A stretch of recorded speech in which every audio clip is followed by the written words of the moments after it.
Thank you very much. Thank you very much, Robert, for the invitation. Thank you for all the organizers and for the people still in the room, because the day has been very long. Many interesting debates and interventions, really. I'm a member of the European Parliament. My name is Marco Campomenosi. I'm from Genoa, Italy, a city port, so I'm quite interested and expert, how to say, on transport and trade issues. I'm member of the Transport Committee of the European Parliament and also member of the International Trade Committee. The topic of our intervention is about trade-based money laundering. And my first reflection is that on trade-based money laundering, we should propose the states, the institutions, the public authorities to invest more time and money in order to study this phenomenon, in order to draft articles, because we don't have too many sources of information regarding an issue which is, on the contrary, very, very important. So I will try to shorten a bit my presentation. I will start saying that money laundering, of course, goes hand in hand with organized crime. Someone today has also mentioned the importance of this issue, speaking about other topics. And the scope of money laundering is, of course, allowing criminals to make illicit cash happier legitimate. There are more or less summarizing three main ways of doing it. One is to transfer dirty money through banks or other financial institutions. The second one is to move illicit funds physically by cash couriers. And this is something which is really very, very important. Our friends of the police authorities know very well this. Third one is to use international trade to move and disguise the proceeds of crime. So trade has an important role on this issue, and trade-based money laundering in particular is difficult to be detected, because for the authorities it is quite complicated. Have I to? Sorry. Yes. Speak like you speak at the back of the room. Okay. And the value of these activities is very important, because it has a very important added value. Of course, this kind of money laundering, the one linked to trade activity, is especially strong where we have interconnected supply chains, where there are difficulties, where in supply chains which are world distributed, involving authorities of different states or organizations, and for which is difficult to find links, to find proofs of the activity. Indeed, organized criminal groups, professional money launderers, terrorist financing are part of this story. And they create networks using myriad types of financial flows, including laundering of proceeds of crime, such as from drug trafficking, financing of terrorism, and evasion of sanctions.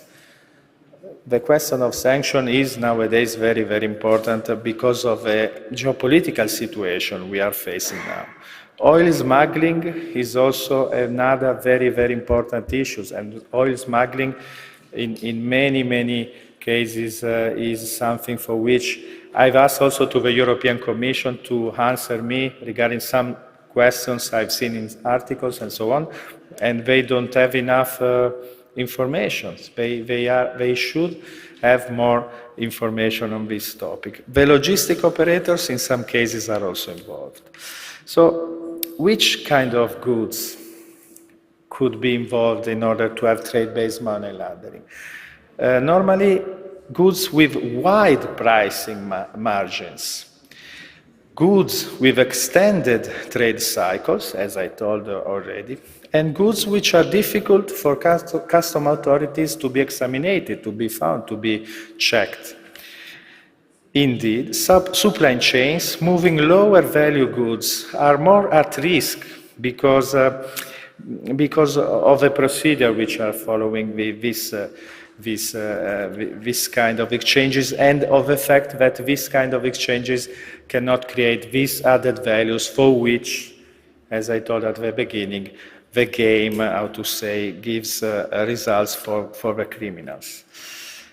We had a very interesting debate this afternoon on raw materials, commodities, and the exploitation of gold and other precious metals and minerals is often a factor in the trade-based money laundering.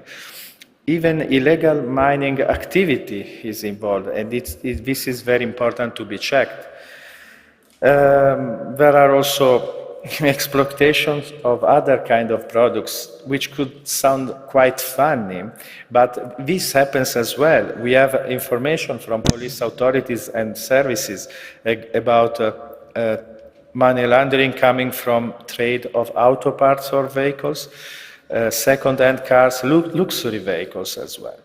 So there are a sort of activities which are focused and checked by our police authorities and international organizations, but there are also services which are involved, because there could be anomalies in value and price which are less apparent and more difficult to be concretely checked.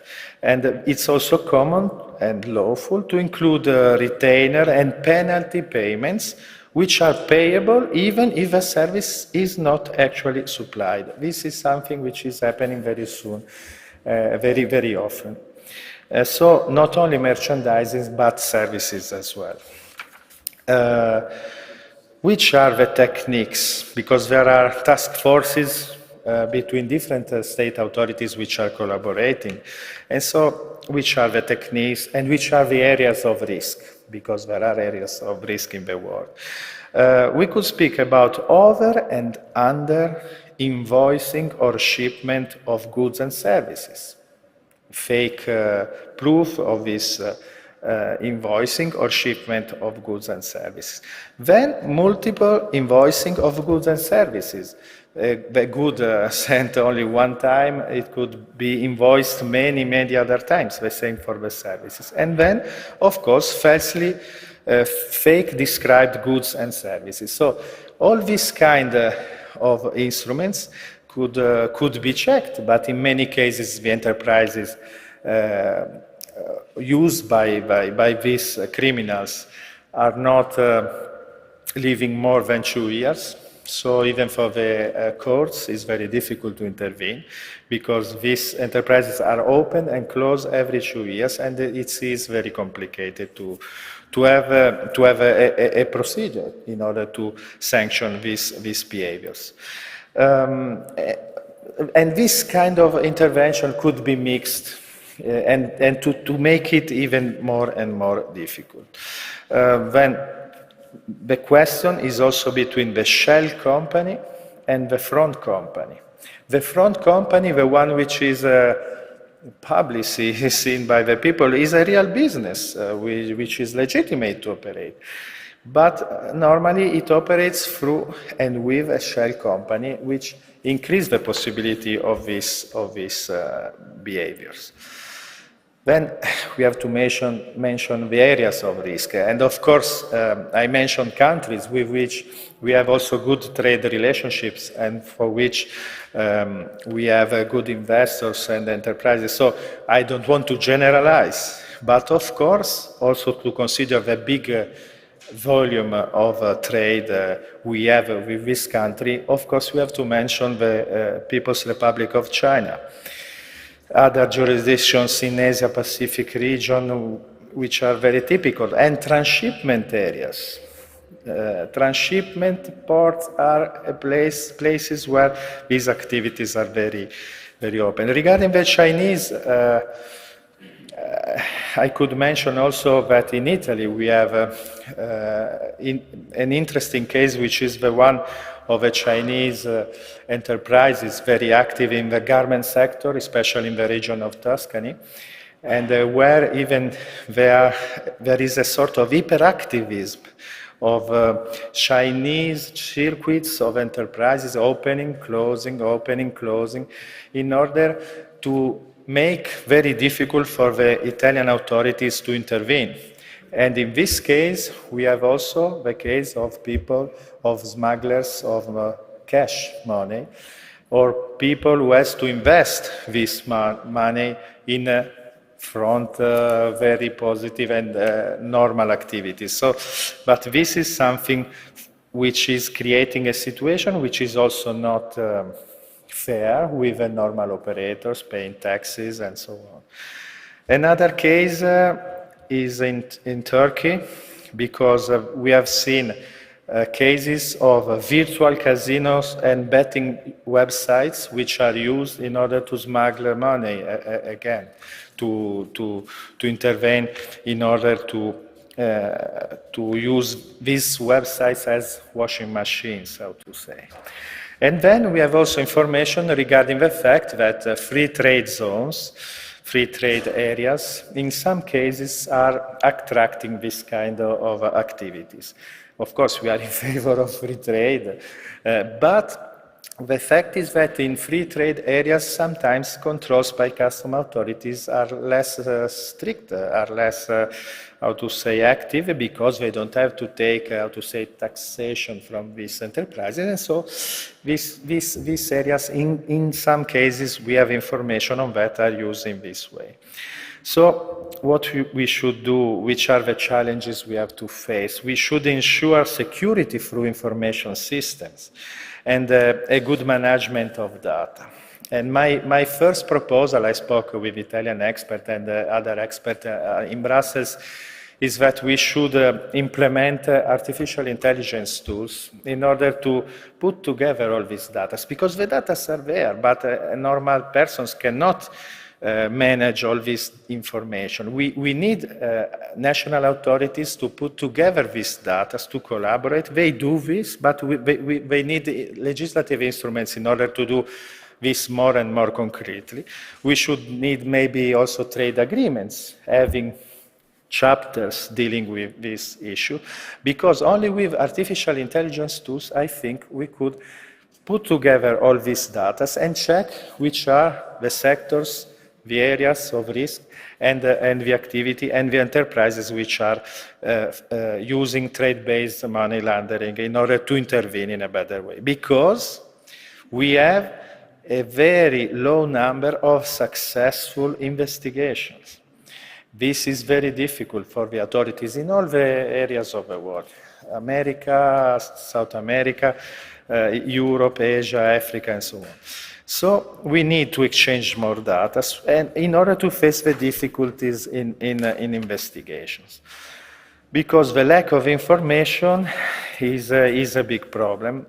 We, as European Parliament, we have voted some documents which are very important, which are very positive regarding money laundering in general. We should face a bit more, I think, also the importance of cybersecurity. Of course, we are here today to the Parliament Intelligence Security Forum because e-commerce frauds, gig economy fraud, cryptocurrency exchanges are also aspects for which money laundering in trade is also very, very important. The European Commission has worked since 2 years on a package, a legislative package that is good and which is more or less discussed and exchanged also with US, UK, because we need to collaborate with these authorities. I am also a member of a delegation for the relationship between European Union and United Kingdom, so I know very well that we have also a framework on money laundering involving also UK and the European Union, despite the fact that Brexit has created a little fracture, of course, but this is something for which we are going to intervene in a very concrete way, I say. So I think we should also have open lists of suspicious activities and areas, but in a balanced way, in order, of course, not to create burdens to the good traders.